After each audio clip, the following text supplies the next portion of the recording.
దేవుని పరిశుద్ధ నామానికి స్తోత్రం. ఇప్పుడు వచ్చిన మీ అందరికీ మన ప్రభువును రక్షకుడైనటువంటి యేసయ్య శ్రేష్ఠ నామంలో వందనాలు తెలియజేస్తున్నాను. మరి ఈ దినం ప్రత్యేకమైన దినమని నవీన్ జ్ఞాపకం చేస్తారు. తెలుగు భాష దినోత్సవం ఈరోజు. మరి దేవుడు తన మహాకృపను బట్టి మనందరినీ కూడా భూలోకములో జన్మింపజేసి సజీవులుగా ఉంచాడు. అందుని బట్టి దేవుడికి వందనాలు. మరి మనం ఈ యొక్క తెలుగు వారిగా మనం కొనసాగుతున్న తెలుగు భాష చాలా విశిష్టమైనది, చాలా విభిన్నమైనది. తెలుగు భాష గురించి బయట వాళ్ళు చెప్పారు కదా. ఎవరు చెప్పారు? దేశ భాషలో తెలుగు వేస్తని మర్చిపోయాం కదా, శ్రీకృష్ణదేవరాయలు. అలాగే తెలుగు భాషను ఒక ఏమన్నారంటే ఇటాలియన్ ఆఫ్ ద ఈస్ట్ అన్నారు. అంటే లాటిన్ భాష చాలా వినసొంపుగా ఉంటుంది. దాంతో పోల్చాడు. మన భాషకి చాలా ప్రత్యేకత ఉంది. నాకు చాలా ఇష్టం. నాకు మాతృభాష. కొంతమంది ఈ రోజులు ఏంటంటే కొంతమంది పిల్లలు వారికి తెలుగు మాట్లాడటం కష్టం అవుతుంది. మనకేమో ఇంగ్లీష్ మాట్లాడటం కష్టం అవుతుంది, వాళ్ళకి తెలుగు మాట్లాడటం కష్టం అవుతుంది.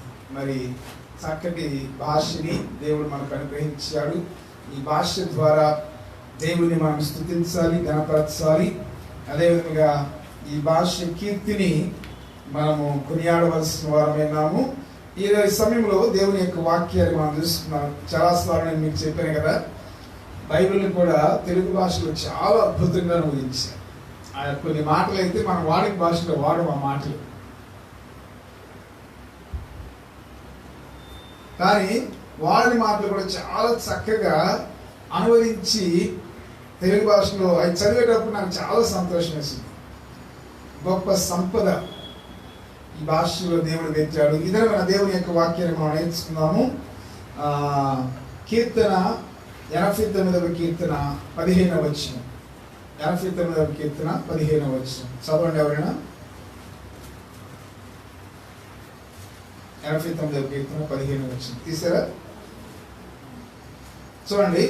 శృంగ ధ్వనుల నేరుగు ప్రజలు ధన్యులు, యెహోవా నీ ముఖ కాంతిని చూచి వారు నడుచుకొనిచున్నారు. ఇగో ఎక్కడ కొడతాడు, ఎంత చక్కటి తెలుగు.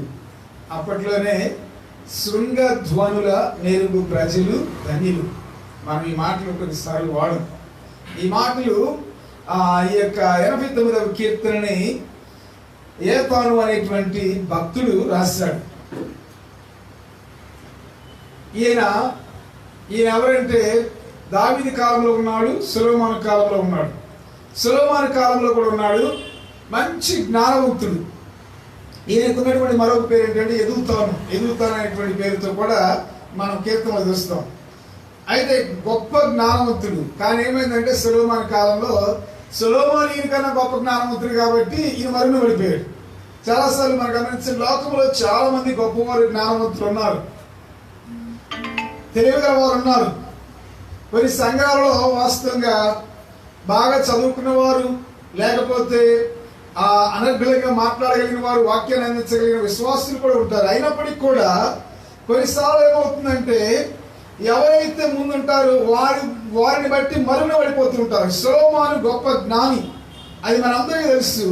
అయితే సొలొమోను కింద పనిచేస్తాడు కాబట్టి ఈయన జ్ఞానము అంత బయటికి రాలేదు. అయినప్పటికీ కూడా ఆయన జ్ఞానాన్ని దేవుడు వ్యర్థము చేయకుండా, ఆయన జ్ఞానాన్ని దేవుడు మరుగుపరచకుండా ఏం చేస్తాడంటే కొన్ని కీర్తనలు ఈ యొక్క బైబిల్లో రాయటానికి దేవుడు అతనికి అవకాశం కల్పించాడు. ఈయన వాస్తవంగా మంచి కీర్తనాకారుడు. మనందరం అంటాం కదా క్వాయర్ అంటాం. ఈ క్వాయర్ గాయక బృందాన్ని దావీదు కాలంలో ప్రారంభించినటువంటి వ్యక్తి ఈయన యోతాను. అయితే వాస్తవంగా నేను చదువుతున్నప్పుడు, వాక్యము సిద్ధపడుతున్నప్పుడు ఈ పేరు ఎవరికైనా పెట్టాలి అనేటువంటి ఆశ నాకు కలిగింది. మా పిల్లవాడు గుర్తు ఎవరికైనా ఈతన్. ఇంగ్లీష్లో చక్కగా, తెలుగులో ఏతన్ అని ఉంది, ఇంగ్లీష్లో ఈతన్. అంటే అర్థం ఏంటంటే చాలా అర్థాలు. సేఫ్, సౌండ్, స్ట్రాంగ్, తర్వాత ఫర్మ్ అంటే బలవంతుడు, ఆరోగ్యవంతుడు, ఆ తర్వాత కదలకుండా స్థిరముగా ఉండేటువంటి వ్యక్తి అనేటువంటి అర్థాలతో వచ్చేటువంటి ఈ యొక్క పేరు. కొన్నిసార్లు బైబిల్లో ఉన్నటువంటి పేర్లు కొన్నిసార్లు చాలా అర్థవంతమైనవి. మా భాషం గారి చెల్లెలి కొడుకు, వాడికి నేను ఒక పేరు పెట్టాను. వాళ్ళ అమ్మేమో ఐజాక్ అని సెలెక్ట్ చేసుకుంది. నేను దాని వెనక ఏమన్నా పెట్టండి బావగారు అంటే నేను నాథన్ అని పెట్టాను. నాథన్ అంటే నేతన్ అంటే అర్థం ఏంటంటే దేవుని బహుమానం. కానీ ఆడు ఏం చేస్తానంటే అప్పుడప్పుడు సినిమా పాటలు పాడి డ్యాన్సులు పెట్టి డ్యాన్స్ వేసి ఆడు నాకు వీడియోలు పంపుతున్నాడు.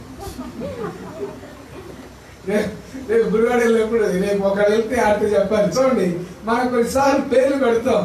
ఏది ఏమైనా కానీ చూడండి, ఆ పేరులో ఉన్నటువంటి అర్థం.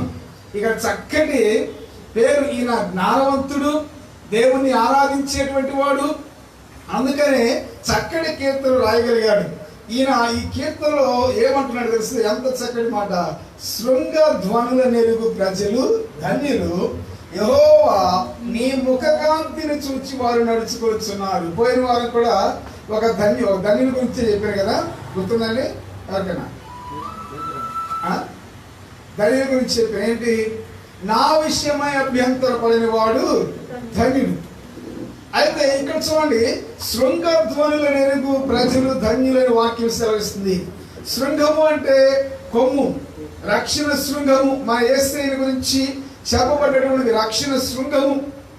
ఆయన ఈ యొక్క ఏమని చెప్తున్నారంటే, ఈ శృంగత్వాల గురించి బైబిల్లో మనం చూసినట్లే పాత నిబంధన గ్రంథంలో, ప్రత్యేకంగా లేవి కాండంలో వారికి కొన్ని పండుగలు ఇవ్వబడ్డవి. వీరందరూ కూడా ఏం చేస్తారంటే, వారందరూ శృంగధ్వనులతో దేవుని సంతోషపెడతారు. ఏదైనా రాజు వచ్చినప్పుడు, విజయోత్సాహంతో రాజు తిరిగి వచ్చినప్పుడు, లేక ఇంకా పండుగ సమయంలో వారందరూ కూడా దేవుని స్తుతిస్తారు. శృంగము అంటే కొమ్ము లేక బాక. మరి మీరందరూ గమనించండి, మీరు బాకానాదములతో దేవుని స్తుతిస్తారు. మరి ముఖ్యంగా ఈ సందర్భంలో మనం గమనించినట్లయితే వారికి చాలా ప్రాముఖ్యమైన పండుగలు ఉన్నవి. వాటిలో ఒకటి ప్రాయశ్చిత్త పండుగ. ఆ ప్రాయశ్చిత్త పండుగ తర్వాత వారందరూ కూడా అన్ని పండుగలకు దేవుని స్తుతిస్తారు. మరి ప్రాముఖ్యముగా మనము దేవుని స్తుతించడానికి అర్హత, మనం దేవుని యొక్క స్తుతించడానికి మనకు యోగ్యత ఎప్పుడు కలుగుతుందంటే, ఇదిగో మన పాపముల కొరకు ప్రాయశ్చిత్తము చెల్లించబడిన తర్వాత. ఇక్కడ చూడండి, ఆ ప్రాయశ్చిత్తం అంటే చాలాసార్లు మీకు చెప్పాను. ప్రాయశ్చిత్తం అంటే కప్పబడుట. వారి యొక్క పాపములు ఆ దినమున అహరోను అర్పించేటువంటి ఆ యొక్క బలి ద్వారా ఆ సంవత్సరంలో వారందరూ చేసిన పాపములకు ప్రాయశ్చిత్తము కలుగుతుంది. వారందరి పాపములు కూడా ఆ చిందించబడినటువంటి రక్తము ద్వారా కప్పబడుతుంది. అందుకని వారందరూ కూడా ఏం చేస్తారంటే, బాకాలు ఊదుతూ దేవుని స్తుతిస్తూ దేవుని గణపరుస్తూ ఉంటారు. వారందరూ కూడా మనం దేవుని యొక్క వాక్యంలో ఇది మనం చూస్తాము. అయితే ఎవరు ధన్యులు? రక్షింపబడ్డ తర్వాత, మన పాపములు కప్పబడ్డ తర్వాత, మన పాపములకు ప్రాయశ్చిత్తం కలిగిన తర్వాత మనం చేయవలసినటువంటి పని ఏంటంటే, సణుగు కొనక, లేకపోతే లేని వారి గురించి మనం చింతించక, సణుగు కొనక నిత్యము మనం స్తుతి చెల్లిస్తూ ఉండాలి. పాత నిబంధనలో, మనం క్రొత్త నిబంధనలో కూడా మనం గమనించినట్లయితే స్తుతిలో ఉన్నటువంటి శక్తి మనకు తెలుసు. మనము దేవుని స్తుతించినప్పుడు, అంటే పాటల ద్వారా, కీర్తన ద్వారా దేవుని మనం కొనియాడినప్పుడు ఏమవుతుందంటే, మన జీవితంలో ఉన్నటువంటి సమస్యలకు నిశ్చయముగా విడుదల కలుగుతుంది. అది మనము పాత నిబంధనలో చూడగలము, అదేవిధంగా క్రొత్త నిబంధనలో కూడా మనం చూడగలము. పాత నిబంధనలో వారందరూ కూడా ఎరికో పట్టణంలోకి వచ్చారు. ఆ ఎరికో గోడలు ఎంత పెద్ద గోడలు అంటే చాలా పెద్ద గోడలు. మనందరూ తెలుసు కదా, ఒక గోడ మీద 2 రథాలు అటు ఇటు పరిగెత్తగలవు. అంత వెడల్పు, అంత బలమైనటువంటి గోడలు. మరి ఆ గోడల్ని మనందరికీ తెలిసిన రీతిగా వారేదో మ్యాగ్నెట్ పెట్టో, లేకపోతే వారేదో సాంకేతిక పరిజ్ఞానం ఉపయోగించి పడగొట్టలేరు. దేవుడు వారికి ఇచ్చినటువంటి ఆయుధము ఆ టైంలో ఏం తెలుసా? స్తుతి అనేటువంటి ఆయుధం. యాజకులు పోలవుతున్నారు. వారందరూ పాటలు పాడుతూ వారందరూ తిరిగినప్పుడు ఏమైందంటే, ఆ యొక్క గోడలు 7వ దినమున 7వ మారు వారు ఊదినప్పుడు ఆ గోడలన్నీ కూడా, ఆ గోడ ఎరికో గోడ పడిపోయింది. వారందరూ ఎరికోలోకి వెళ్ళి ఎరికోని స్వాధీనపరుచుకున్నారు. దేవుడు రాజార్తే గమనించండి, మనం రక్షించబడ్డాం. యేసుక్రీస్తు ద్వారా మనందరి పాపములకు పరిహారము, మనందరి యొక్క పాపములకు ప్రాయశ్చిత్తము కలిగింది. అయితే మన యొక్క జీవితంలో మనం ఏం చేయాలంటే, దేవుడు మనకిచ్చినటువంటి నోటితో మనం నిత్యము దేవుని స్తుతిస్తూ ఉండాలి. ఎవరు ధన్యులంట? చూడండి, చాలాసార్లు మీకు చెప్పాను, సాధారణంగా మనకి ఎక్కువగా వచ్చేది ఏంటంటే సణుగుడు వస్తుంది. నేను అనేక పర్యాలు మీకు చెప్పింది ఏంటంటే, సనుగుడు ఎప్పుడు వస్తుంది చెప్పండి? మనకి ఏదైనా ఉండి మనకి లేకుండా ఇతరులకు ఏదైనా ఉన్నట్లయితే, మనకి లేని విషయాలలో మనకి సనుగుడు వస్తుంది. ఇశ్రాయేలు ప్రజలు కూడా అదే చేస్తారు.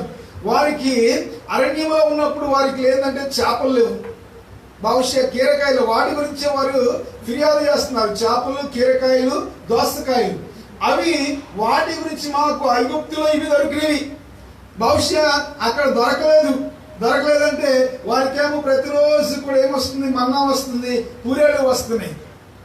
ఇవి తిని వారికి బహుశా వెగడేసిందేమో. అప్పుడు అంటున్నారు మాకు అక్కడ ఇవి దొరుకుతాయి అని చెప్పి దేవునికి వ్యతిరేకంగా, మోషేకు వ్యతిరేకంగా సణిగారు. అందుకనే దేవుని వాక్యంలో మీరు గమనించండి, వారి మీదకి వచ్చినటువంటి శిక్షను మనం గమనించినట్లయితే హెబ్రీ పత్రిక ఒకసారి రండి.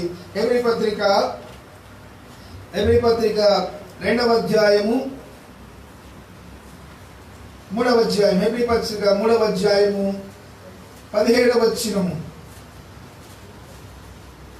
హెబ్రీ పత్రిక 3వ అధ్యాయం 17వ వచనం. ఎవరి మీద 40 ఏళ్ళు ఆయన కోపగించును, పాపము చేసిన వారి మీదనే కదా వారి శవములు అరణ్యములో రాలిపోయేను. తమ విశ్రాంతిలో ప్రవేశింపరని ఎవరి గురించి ప్రమాణం చేస్తును, అవిధేయులైన వారిని గురించే కదా. కాగా అవిశ్వాసము చేతనే వారు ప్రవేశింపలేకపోయారని గ్రహించుచున్నాము. వారు పైన మనం చూసినట్లయితే వారు కోపము పుట్టించినట్లు వాక్యములు మనం చూస్తున్నాం. వారు సణుగుతూ ఉన్నారు నిత్యం. అయితే ఉన్నవాడితో మనం తృప్తి చెంది మనము ఎప్పుడైతే దేవుని మనం స్తుతిస్తామో, నేను చెప్పాను కదా, సనుగుడికి విరుగుడు స్తుతే. స్తుతి అనేటువంటి ఆయుధాన్ని దేవుడు మనకి ఇచ్చాడు. దేవుడు కొన్ని ఆయుధాలు మనకి ఇచ్చాడు.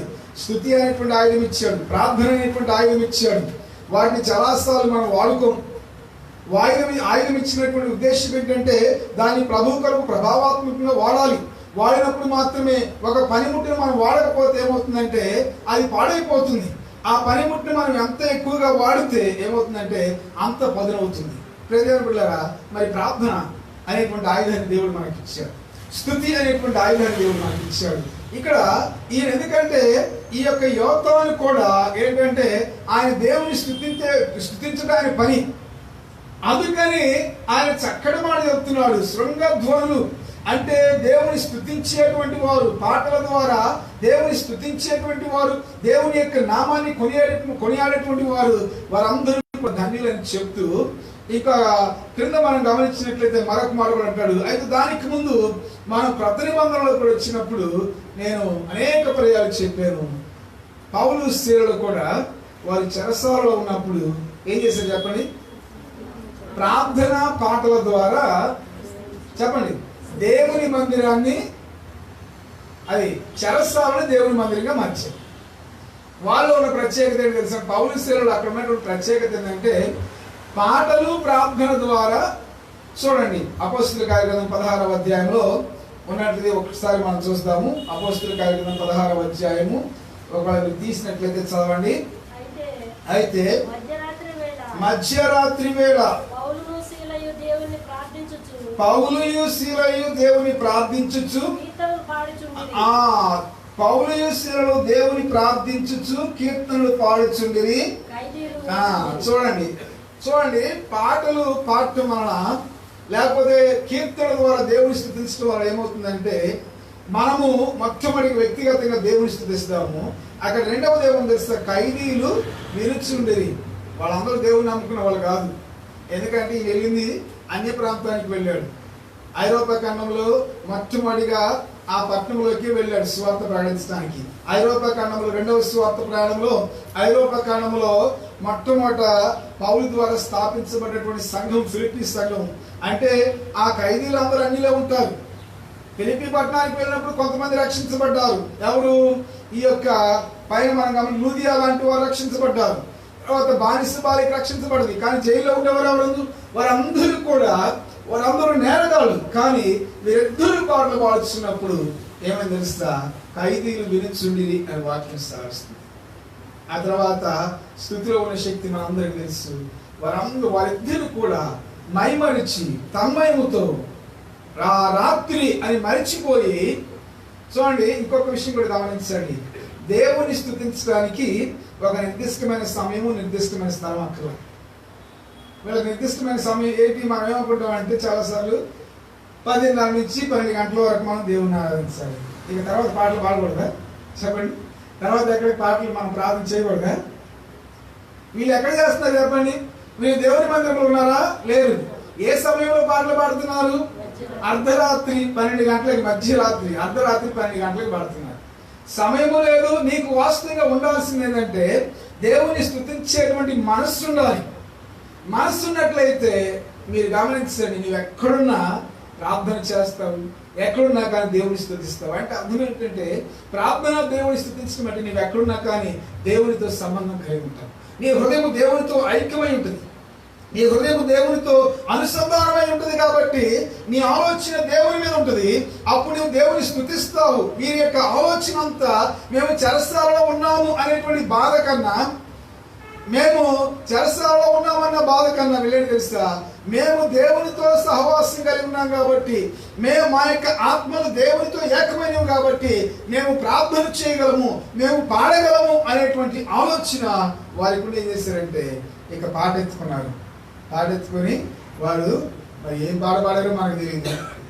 తర్వాత వారి గొంతుకులు ఎంత శ్రావ్యంగా ఉన్నారో మనకేం తెలియదు. ఇంకొక విషయం కూడా గమనించండి, నువ్వు ప్రార్థన చేసేటప్పుడు దేవుని ఎంత మంచి పదాలు పెట్టి ప్రార్థన చేస్తున్నావు అనేది చూడు, అవసరమే. రెండవదిగా నువ్వు పాడేటప్పుడు నువ్వు ఎంత బాగా పాడుతున్నావు అనేది కూడా దేవుడు చూడు. అందరూ పాడగలమా చెప్పండి? అందరము అద్భుతంగా పాడగలిగితే కొంతమంది గురించి మనం ఎందుకు చెప్పుకున్నాం చెప్పండి? అవునా? అవునే కదండి. కొంతమంది గురించి మనం చెప్పు, అందరం పాడలేము అద్భుతంగా. ఇప్పుడు స్టీవెన్సన్ గారు అనేటువంటి ఉన్నారు కదా, ఆయన గురించి ప్రత్యేకమైన గాయకులు చెప్పుకుంటాం. యేసన్న గారి గురించి మాట్లాడతాం. తర్వాత యేసన్న గారి నాన్నల పేరేంటి? John Wesley. వాళ్ళ గురించి మనం మాట్లాడుకుంటాం. ఎందుకంటే దేవుడు వారికి ప్రత్యేకమైన వరం ఇచ్చాడు. అంటే వాళ్ళే పాడాలనా? లేదు. ఇక్కడ యోతానికి కూడా దేవుడు ప్రత్యేకమైన వరం ఇచ్చాడని యోతానే పాడాలి ఏమీ లేదు. మనందరము పాడటానికి దేవుడు మనకి స్వరం ఇచ్చాడు. అయితే మనము ఏ స్వరముతో పాడినా కానీ నీ యొక్క మనస్సు దేవునితో ఏకమైనప్పుడు, నీ మనస్సు దేవునితో అనుసంధానమైనప్పుడు ఏమవుతుంది తెలుసా? ఖచ్చితంగా దేవుడు ఆ ప్రార్థన వింటాడు. నేను అనుకోవటం ఇది కేవలము ఊహ మాత్రమే. ఎందుకంటే పౌలు చాలా బాగా పత్రికలు రాస్తాడు. కొరింథీ పత్రిక మీరు వెళ్ళినట్లయితే నన్ను గురించి మీరు అనుకున్నాడు, ఈయన పత్రికలు బలంగా ఉంటే కానీ ఈయన ప్రసంగాలు మాత్రం కొరగావని కొంతమంది విమర్శించారు కొరింథీ సంఘంలో. కానీ ఆయన పత్రికలు, ఆయన రాత్రులు మీరు గమనించండి ఎంత అద్భుతంగా ఉంటావో. ఆయన రాసినటువంటి ఆ 13 ఇక 14వ పత్రిక హెబ్రీ పత్రికలో మనం కలుపుకున్నట్లయితే హెబ్రీ పత్రిక ఒక అద్భుతమైనటువంటి క్లాసికల్ గ్రీక్ లో రాశారు, చక్కటి గ్రీక్ లో రాశారు. అవన్నీ వాస్తవంగా రాయగలిగినటువంటి వాడు పౌలే. కానీ కొన్నిసార్లు అన్ని తలాంతులు మనకు ఉండకపోవచ్చు. అయినప్పటికీ ఏమంటున్నాడు? ఆయన అంటున్నాడు, మీలో కొంతమంది ఈయన ప్రసంగానికి కొరగాడు అంటున్నాడు. ప్రసంగానికి కొరగాకపోతే మరి అన్ని సంఘాలు ఎలా స్థాపించాడు? అద్భుతమైనటువంటి ప్రసంగికుడు కాకపోవచ్చు. కొరింథీ పట్టణానికి వెళ్ళినప్పుడు అపోలోతో పోల్చాడు. అపోలో మంచి వక్త, మంచి లేఖన విద్వాంసుడైన వాక్యం సెలవిస్తుంది. లేఖన విద్వాంసుడైనా కానీ కొన్ని తప్పులు చెప్తే అప్పుడు అకుల ప్రిస్కిల్లా ఆయన సరి చేస్తారు. లేదేమని వెళ్ళారా? ఇక్కడ దేవుడు చూసేది మన ప్రావీణ్యం కాదు, కొన్నిట్లో ప్రవేశం ఉంటే చాలు. ప్రవేశం అంటే తెలుసు కదా, పాఠం వస్తే చాలు, ప్రార్థన చేయటం వస్తే చాలు. అందరూ ప్రవీణులు కాలేదు. ప్రావీణ్యము అంటే అర్థం ఏంటంటే నేర్పడతనం. ఇంకో మాటలో చెప్పాలంటే ఏది చక్కగా పాడి అందరినీ ఆకర్షించే రీతిగా పాడటం. అలాంటిది అందరికీ ఉండకపోవచ్చు. కానీ దేవుడు మనకు ప్రార్థనలో ప్రవేశం ఇచ్చాడు, స్తుతిలో ప్రవేశం ఇచ్చాడు, ఆరాధనలో ప్రవేశం ఇచ్చాడు. వాటన్నిటినీ మనం వాడుకున్నప్పుడు ఏమవుతుంది తెలుసా? నీ మనస్సును బట్టి దేవుడు నిన్ను స్తుతిస్తాడు. దేవుని బిడ్డలారా, అక్కడ వారు చేసిన గొప్ప అద్భుతం ఏంటంటే ఆ యొక్క చెరసాలను ఏం చేశారు? దేవుని మందిరముగా మార్చారు. హల్లెలూయా, హల్లెలూయా. మనం ఏం చేస్తున్నాము? దేవుని మందిరాన్ని చెరసాలుగా మారుస్తున్నాం. మన సంతోషం అది ఇప్పుడు మళ్ళీ చెప్పడానికి కూడా మనం చాలా ఇదిగా ఉన్నాం. మనకి చూడండి, దేవునితో మనం కనెక్ట్ కాకుండా దేవుడు ఇచ్చేటువంటి ఆనందం మనలో లేకపోతే, వాస్తవంగా చెప్తున్నాను, మనము ఏమవుతుంది తెలుసా, దేవుని మందిరాన్ని కూడా చెరసాలగా మార్చేస్తాం. చెరసాలు అంటే బంధకాలు. నీవు దేవుని మందిరానికి వచ్చేది ఎందుకు? బంధకాలు పోగొట్టుకోవడానికి. నీవు స్తుతించినప్పుడు బంధకాలు విడిపోతాయి. మీరు స్తుతించారు కాబట్టి ఏమైంది తెలుసా, ఆ యొక్క పెద్ద భూకంపం వచ్చినప్పుడు హృదయపూర్వక స్తుతి ఆరాధన వీరి నుంచి వెళ్ళింది కాబట్టి ఏమైంది తెలుసా, పరలోకము తెరవబడి ఏమైందంటే భూకంపం వచ్చింది. మరి ఫిలిప్పీ పట్టణం అంత వచ్చిందో లేదో మనకేం తెలియదు. వారు ఉన్న చోట భూకంపం రావడానికి గల కారణం ఏంటంటే, ఆ భూకంపం వల్ల ఎవరికి నష్టం కలగల. ఏం కలిగింది చెప్పండి? భూకంపం వలన వారికి ఉన్నటువంటి సంఖ్యలు విడిపోయి. స్థుతి వల్ల ఎవరికి నష్టం కలగదు. మనకి విడుదల వస్తుంది, మన ప్రక్క వారికి కూడా విడుదల వస్తుంది. అందుకనే అంటున్నాడు, శృంగధ్వనులు, దేవుని స్తుతించేటువంటి వారు ధన్యులు. మనందరము కూడా మన జీవితాంతము ఈ యొక్క లోకయాత్ర లేకపోతే ఈ యొక్క ఆత్మీయాత్రలో మనం ఏం చేయాలంటే పాటలు పాడుకుంటూ దేవుని స్తుతిస్తూ మనం వెళ్ళాలి. ఇశ్రాయేలు ప్రజలు వాళ్ళు వాస్తవంగా పండుగలకి ఏం చేస్తారంటే యెరూషలేము పట్టణానికి రావాలి. అలియా అంటారు గ్రీక్ భాషలో, గోయింగ్ అప్ టు జెరూసలేం. వారు వచ్చేటప్పుడు ఇప్పుడైతే మనకి యెరూషలేము వెళ్ళాలన్నా ఎక్కడికి వెళ్ళాలన్నా మనకి విమానాలు ఉన్నాయి. కానీ అప్పుడు వాళ్ళు ఎక్కడ ఇశ్రాయేలు దేశంలో ఎక్కడున్నా కానీ వాళ్ళు సమూహాలుగా వారు పగలు రాత్రి నడుచుకుంటూ వస్తూ పాటలు పాడుతూ దేవుని స్తుతించేవాడు కదా. పాటలు పాడుతూ దేవుని స్తుతించేవాడు. ఆ పాటలు పాడుతూ దేవుని స్థుతించినప్పుడు వారందరూ కూడా దేవుని సన్నిధిని అనుభవించేవారు. అందుకని సొలొమోను, దావీదు కీర్తనలు, కొన్ని కీర్తనలు వాటిని యాత్రా కీర్తనలు అంటారు. యాత్ర చేసేటప్పుడు వారు దేవుణ్ణి పాడాము, దేవుని స్థుతించేవారు. యేసయ్య గారు కూడా పాట రాశారు కదా, నా ఆత్మతో పాటలు పాడ నీ కృపలే నాకు హేతువులాయె. నా ఆత్మతో పాటలు పాడ నీ కృపలే నాకు హేతువులాయె. నా ఆత్మతో పాటలు పాడ నీ కృపలే నాకు హేతువులాయె. నిత్య నిబంధన నీతో చేసి నీ పాద సన్నిధి చేయున్నాను. నిత్య నిబంధన నీతో చేసి నీ పాద సన్నిధి చేయున్నాను. ప్రాణేశ్వర ప్రభు దైవ కుమార కనుతింతును నిన్నే ఆశ తీరా. ప్రాణేశ్వర ప్రభు దైవ కుమార కనుతింతును నిన్నే ఆశ తీరా. ప్రాణేశ్వర ప్రభు దైవ కుమార. యోధాను అక్కడ ఆపకుండా క్రిందకి వచ్చే ఒక మాట అన్నాడు, చక్కటి మాట. శృంగధ్వనుల నెరుగు ప్రజలు ధన్యులు. అంటే అరగడం అంటే స్తుతిలో ఉన్నటువంటి శక్తిని, స్థుతిలో ఉన్నటువంటి ఔన్నత్యాన్ని, స్థుతిలో ఉన్నటువంటి ప్రత్యేకతను ఎవరైతే ఎరుగుతారో స్థుతించడం ఒక ఎత్తు. ఎందుకంటే ఆ స్థుతిలో ఉన్నటువంటి ఆ యొక్క ఔన్నత్యము లేక ఆ విశిష్టత మనకు తెలియకపోతే స్థుతించలేము. అర్థమవుతుంది కదండి.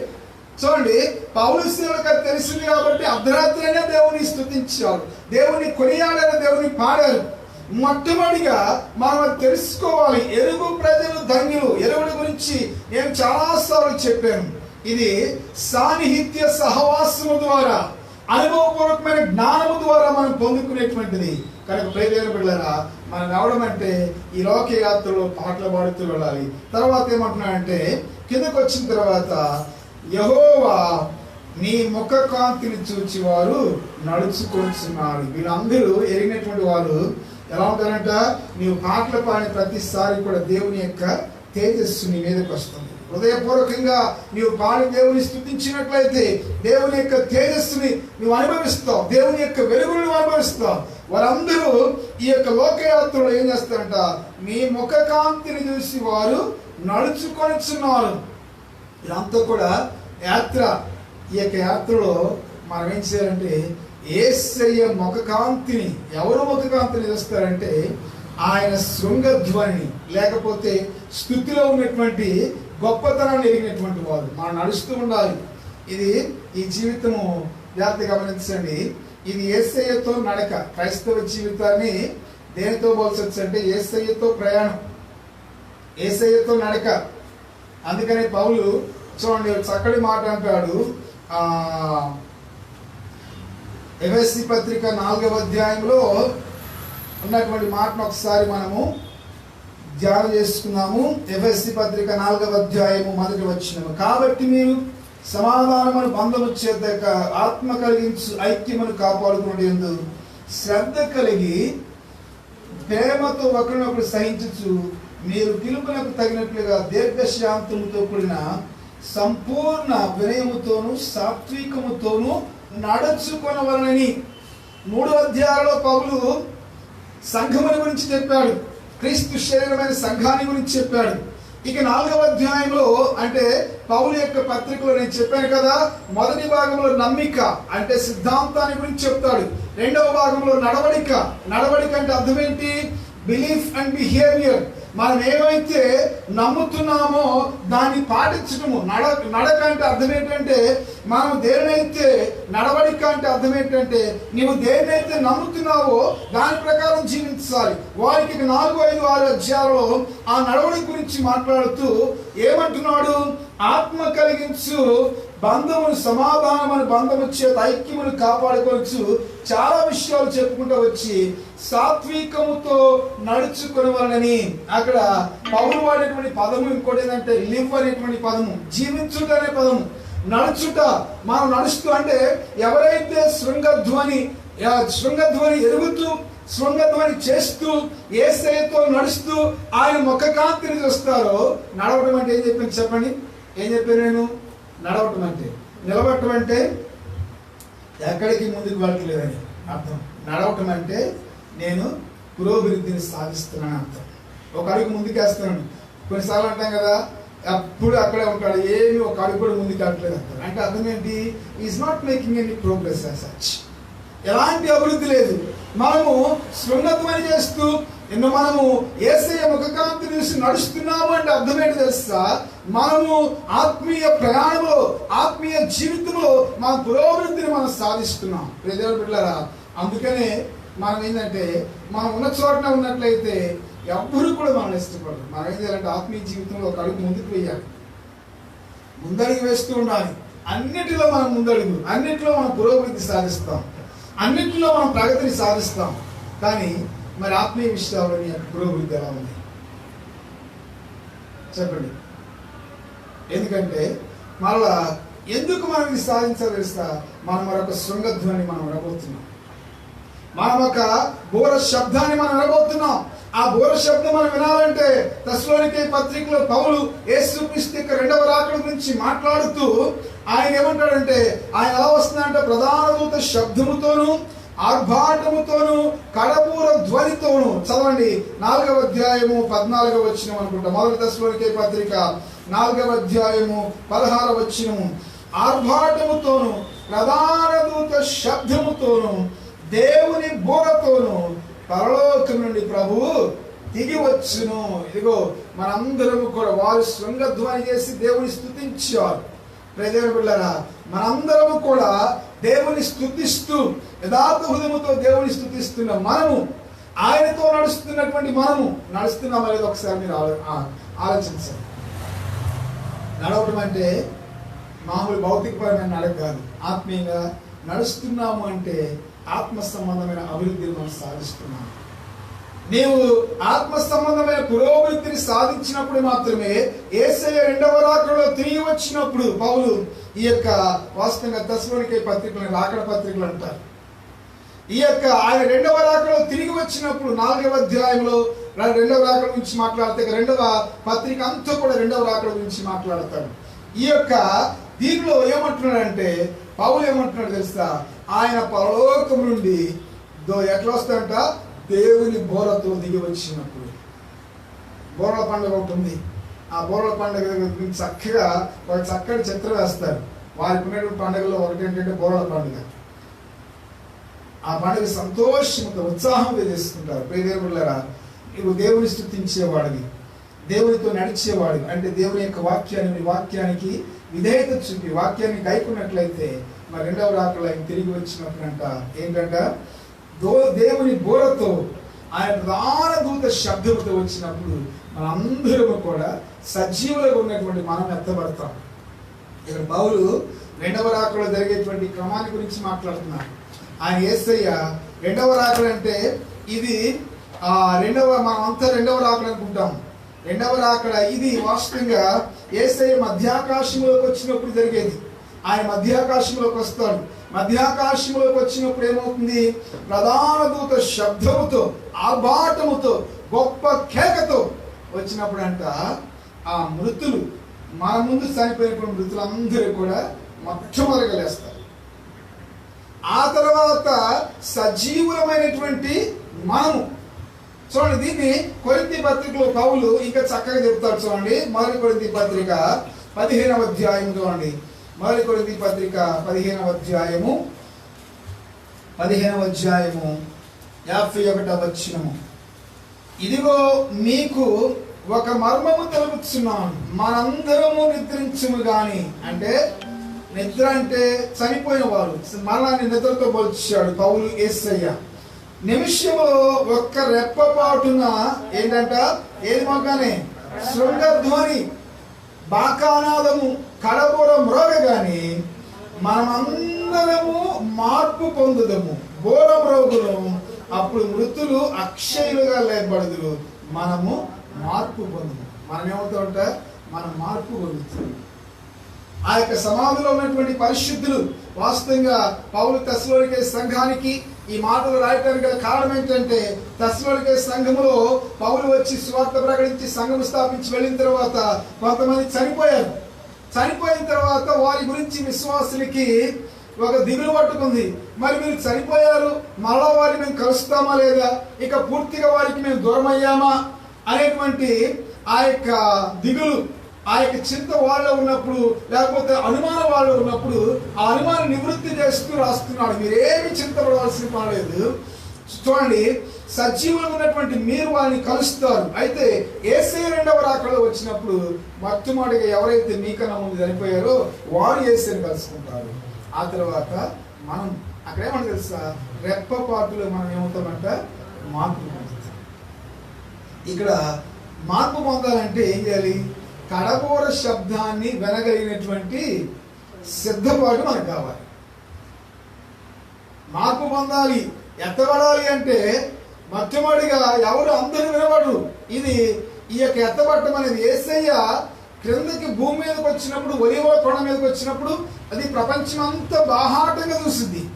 కానీ ఈ ఎత్తబట్ట అనేది మాత్రము ఇది రహస్యముగా జరిగేది. కొంతమంది చెప్తారు, అందరూ చూడలేదు. కానీ యేసయ్య ఇదంతా అయిపోయిన తర్వాత మధ్యాకాశంలో 7 ఏళ్ళ నుండి అయిపోయిన తర్వాత ఆయన మరలా తిరిగి వారందరినీ పరిశుద్ధులని, మృతులుగా లేచిన పరిశుద్ధులని, ఆ తర్వాత సజీవులు ఉన్నటువంటి సంఘాన్ని వారందరినీ తీసుకొని యేసయ్య క్రిందకు వచ్చినప్పుడు మాత్రము క్రిందకి ఒలీవ కొండ మీదకి వచ్చి, అంటే 1000 ఏళ్ల పరిపాలన స్థాపించడానికి వచ్చినప్పుడు మాత్రము అందరూ ఆయన్ని చూస్తారు. అయితే ఇక్కడ మాత్రము ఇది రెప్పపాటులో జరిగేది. లోకానికి తెలియదు, విడవబడిన తర్వాత కానీ వాళ్ళకి అప్పుడు అర్థం కాదు. ఇదేంటి, మన బంధువులేని, మన బంధువులు లేరంటే ఆ బంధువులు నమ్ముకొని ఆయన కొరకు సిద్ధపడి ఉన్నట్లయితే ఆ శబ్దం వారికి వినపడుతుంది. ఎవరికైతే కడబోర శబ్దం వినపడుతుందో వారు మాత్రం ఎత్తబడతారు. శబ్దం వినపడలేదు అనుకోండి, అర్థం ఏంటి, నువ్వు విడవపడ్డావు. యేసయ్య కూడా ఏమని చెప్తాడు, యేసయ్య అంటాడు కదా, 2 స్త్రీలు తిరగలి విసిరించుండును, ఒకరు ఎత్తబడతారు. అందుకని హృదయం బిడ్డలారా, శృంగధ్వని ఏంటంట, ఎనెరుగు ప్రజలు ధన్యులు. మనం ఆ కడబోర శబ్దాన్ని మనం ఎలా అంటే, ఈ ఆత్మీయ యాత్రలో మనం చేయాల్సింది ఏంటంటే ప్రభువుని మనం నిత్యము స్తుతించాలి. రెండవదిగా ఆయనతో మనం నడవాలి. ఆయన మనం స్తుతించినప్పుడు, ఆయనతో మనం నడిచినప్పుడు జరిగేది ఏంటంటే ఆయన ముఖ కాంతిని మనం అనుభవించడమే కాదు, ఆయన రెండవ రాకడలో కడబోర శబ్దముతో వచ్చినప్పుడు మనందరము కూడా ఎత్తబడతాం, మార్పు పొందుతాం. క్షయత అక్షయతను స్వతంత్రించుకును, మత్స్యత అమత్స్యతను ధరించుకుని పౌలు అంటారు. కనుక ప్రియదేవుని బిడ్డలారా, జాగ్రత్తగా గమనించాను. మనం ఏం జరుగుతామా? శృంగధ్వనులను ఎరుగుతున్నామా అంటే దేవుని స్తుతించాలి అనేటువంటి ఆలోచన మనకుందా? ఇక్కడికి వచ్చి రోఫస్ చెప్పినప్పుడు దేవుని స్తుతించండి అంటే అది కాదు. మనం ఆ స్తుతి అనేది అంతరంగంలో నుంచి దాని అంతటా అదే రావాలి. It should be automatic and spontaneous. అంటే దాని అంతటా అదే రావాలి. సమయాన్ని బట్టి దేవుని స్తుతించాలి. సమయస్ఫూర్తి స్పాంటేనియస్గా రావాలి. ఎవరో చెప్తే కాదు. వాళ్ళు చూడండి, వాళ్ళిద్దరూ పౌలు శీలలు అర్ధరాత్రి దేవుని స్తుతించారు. స్పాంటేనియస్.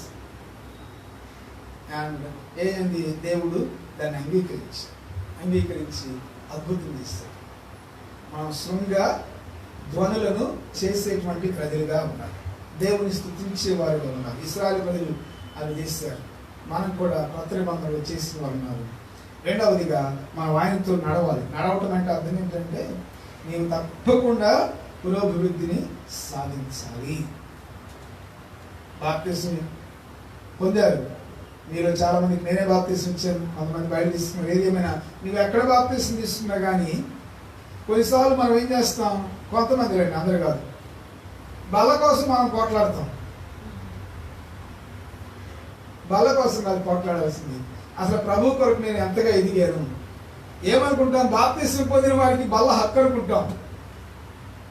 బాప్తిసం పొందావు కాబట్టి నీవు ప్రభుతో నీ యొక్క ఆత్మ ఏకమైంది కాబట్టి నువ్వు బల్లకు అర్హురాలవే. కానీ నువ్వు బాప్తిసం పొందిన తర్వాత దేవునితో నడుస్తూ ఎంతగా నువ్వు దేవుళ్ళు ఎదుగుతున్నావు? ప్రార్థన చేయగలుగుతున్నావా?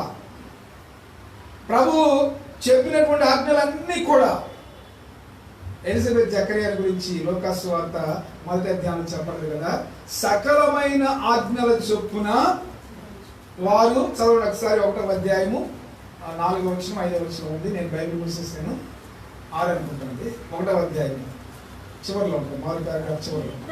వీరిద్దరూ ప్రభు యొక్క సకలమైన ఆజ్ఞల చొప్పునను న్యాయ విధుల చొప్పునను నిరాపరాధులుగా నడుచుకొనుచు దేవుని దృష్టికి నీతిమంతులై ఉండిరి.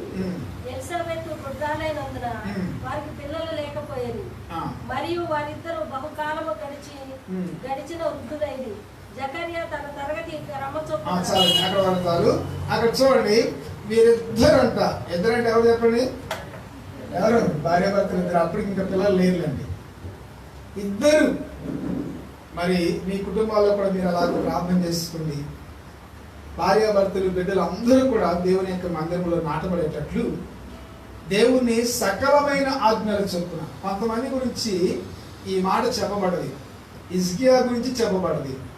ఇక్కడ ఎలిజబెత్ జకరియా గురించి ఒక మాట చెప్పి నేను ముగిస్తాను. మనం చాలాసార్లు ఏమంటాం తెలుసా? దేవుడు ఏమన్నా చేస్తే మేము దేవుని కృతజ్ఞతగా జీవిస్తామని అంటారు. మరి వీళ్ళందరికీ దేవుడు ఏమన్నా చేశాడా? పెద్దవారు వృద్ధులైనప్పుడు కూడా ఇంకా సంతానం లేకుండా ఉన్నారు. వీళ్ళు ఏం చేయాలి చెప్పండి? మన లెక్కలో వీళ్ళు అలగాలి, ఆజ్ఞలన్నీ పాటించుకుని ఉండకూడదు. ప్రభావం మేము ఎంత నమ్మకంగా ఉన్నాం కాబట్టి మేము మాకేం చేయట్లేదు, నేను మిమ్మల్ని ఆరాధించు, మీ ఆజ్ఞలు పాటించమని చెప్పాలి. కానీ వీరి నమ్మకత్వాన్ని బట్టి వృద్ధాప్యంలో కూడా దేవుని యొక్క కృప వారి మీదకి వచ్చింది. వృద్ధాప్యంలో కూడా దేవుని కృప వారి మీదకి వచ్చింది. మనం చాలాసార్లు ఏమన్నా చేస్తే, దేవుడు నాకేమన్నా మేలు చేస్తే నేను అప్పుడు వస్తానండి, అప్పుడు ప్రార్థన చేస్తానని అంటారు. వీళ్ళు ఏం చేస్తారంటే సకలమైన ఆజ్ఞల చొప్పున దేవుణ్ణి ఇష్టపూర్తిగా నడుచుకున్నారు కాబట్టి దేవుడు వీరిని బట్టి సంతోషించి ఏం చేశారంటే వీరి యొక్క ఆ యొక్క నమ్మకత్వానికి ప్రతిఫలంగా ఎవరినిచ్చే దేవుడు చెప్పండి? బాప్తీసం ఇచ్చి యోహాన్ని బహుమానంగా ఇచ్చారు. బాప్తీసం ఇచ్చి యోహాన్ని మామూలుగా అనుకున్నారు చెప్పండి. లేకలాగా పుట్టినటువంటి వాళ్ళంతా కూడా అద్భుతంగానే దేవుని కూడా వాడబడ్డారు. ఇస్సాకు కానివ్వండి, సమూయేలు కానివ్వండి, ఇంకా బాప్తిస్మం ఇచ్చి యోహాను కానివ్వండి, ఎవరైనా కానివ్వండి. ఒక సంసోను తప్పిపోయాడు, సంసోను తప్పిపోయాడు అక్కడే. దేవుడు చెప్పాడు, అయినా కానీ ఆయన వినలేదు. దేవుని పిల్లరా జాగ్రత్త గమనించండి. మనము శృంగధ్వనిని అంటే దేవుణ్ణి మనం స్తుతిస్తాం. ఏమున్నా లేకున్నా మనం దేవుని స్తుతిస్తాం, దేవుని గణపరుచుతాము. అలాగే దేవునితో నడుస్తాం. లోకంతో నడుస్తున్నాం చాలాసార్లు. మనం లోకంతో నడవలసింది బాప్తిస్మం పొందిన నీవు యేసయ్యతో, వాక్యముతో, ప్రార్థనతో, స్తుతితో, వాడితో మనం నడిచినప్పుడు దేవుడు ముందుకు. నేను అంతకుముందు క్రిస్మస్ ప్రసంగం చేసి చెప్పేటప్పుడు కొన్ని మాటలు చెప్పాను, గుర్తుందో లేదు. పద్మజ గారు ఆ ప్రసంగ పోటీ పెడితే ఆ ముందు రోజు నేను చెప్పిన పాయింట్లు మొత్తం లేదు. వాటిలో ఒకటి ఏంటంటే, యేసేపు మరియలు వారు యేసు జన్మించిన తర్వాత యేసుతో నడిచారు అరణ్యం, ఐగుప్తు వరకు. అది క్రీస్తుతో ప్రయాణం. యేసయ్య నీలో జన్మించిన తర్వాత ఆయన కలిగి నువ్వు ప్రయాణం చేయాలి. క్రిస్మస్ అంటే ప్రయాణం చెప్పాను కదా. మరి ఈ యొక్క వీళ్ళు ఏం చేస్తారు, జ్ఞానులు యేసు యొద్దకు ప్రయాణం చేస్తారు దేనికి? ఆరాధన చేయటానికి. వారు వచ్చి ఏం చేస్తారు, వారివన్నీ కూడా విప్పి, పెట్టెలు విప్పి హృదయపూర్వకంగా మనం దేవుణ్ణి ఆరాధించినప్పుడు కార్యం చేస్తుంది. ఇక గొడవ గురించి మనం చెప్పుకున్నాం కదా. వీళ్ళు యేసు కొరకు ప్రయాణం చేస్తారు, సాక్ష్యం ఇచ్చారు. అది క్రిస్మస్ అంటే. మరి క్రైస్తవ జీవితం కూడా అదే. నువ్వు క్రీస్తుతో ప్రయాణించారు, క్రీస్తుని కలిగి నీవు ఆయనతో ప్రయాణించి ఆయన యొద్దకు ఆరాధన చేయడానికి, ఆయన కొరకు ఆయనకు సాక్ష్యం అప్పుడు మాత్రమే ఇదిగో ఆయన కడబోర శబ్దంతో వచ్చినప్పుడు ఆ యొక్క బోర మీరు ఏమవుతుంది తెలుసా, వెంటనే రెప్పపాటులో మనము మార్పు పొందుతాం. మరటి కృప పరిశుద్ధాత్మ దేవుడు ఈ యొక్క ఉదయకాల సమయంలో మనకు అనుగ్రహించింది.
చాలునయా చాలునయా నీ కృప నాకు చాలునయా నీ కృప నాకు చాలునయా చాలునయా చాలునయా నీ కృప నాకు చాలునయా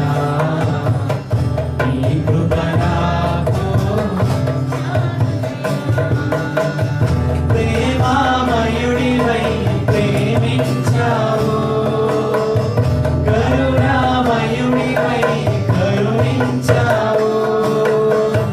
ప్రేమామయుడివై ప్రేమించావు, కరుణామయుడివై కరుణించావు. తల్లిగా లాలించి తండ్రిగా ప్రేమించి, తల్లిగా లాలించి తండ్రిగా ప్రేమించే ప్రేమ కరుణ నీ కృప చాలు. ప్రేమ కరుణ నీ కృప చాలు. చాలునయా చాలునయా నీ కృప నాకు చాలునయా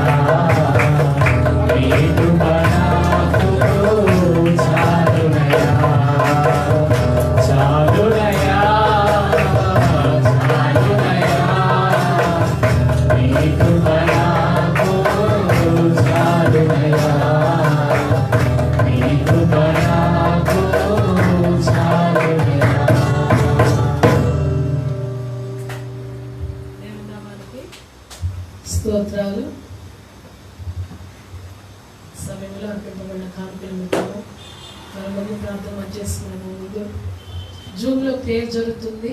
మీ అందరికీ చాలాసార్లు నేను చెప్తానే ఉన్నాను.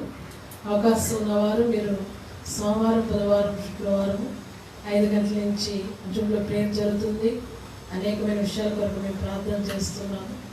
మీరు కూడా అవకాశం ఉన్న వారందరూ కూడా ఏకీభవించవలసిందిగా కోరుచున్నాను. మనం ప్రార్థన చేసుకుందాము. మహాపరిశుద్ధుడైన దేవానికి వందనాలు. సమయంలో నీ పాదముల వద్దకు వస్తూ ఉన్నాము తండ్రి.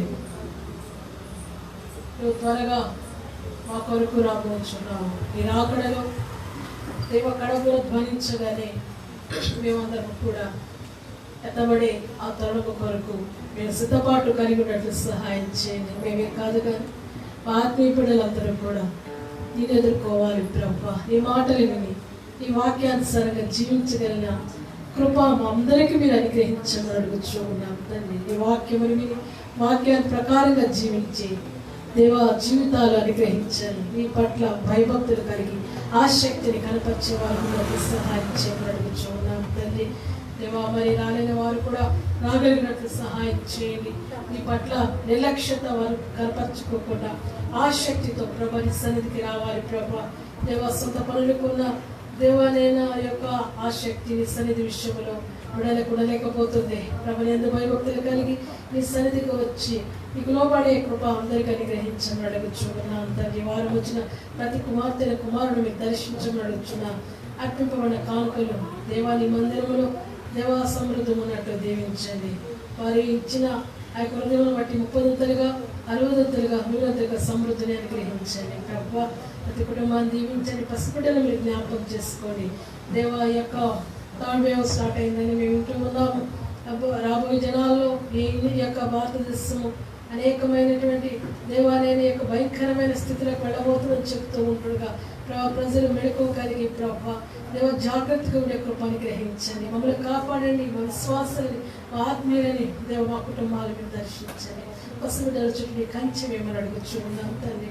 సజీవి లెక్కలో ఉంచండి. ఎవరు కూడా ఎటువంటి నేను కీడు వారి గృహాల్లోకి రాకుండా కాపాడమని నేను వేడుకుంటూ ఈ వారమంతా నీ కృపలో బలపరచండి దేవా. మరి ఈ యొక్క వారంలో దేవాలైనా జరిగే కార్యక్రమాలు మీరు తోడుకుంటండి దేవ. నెలంతా కాపాడారు ప్రభా.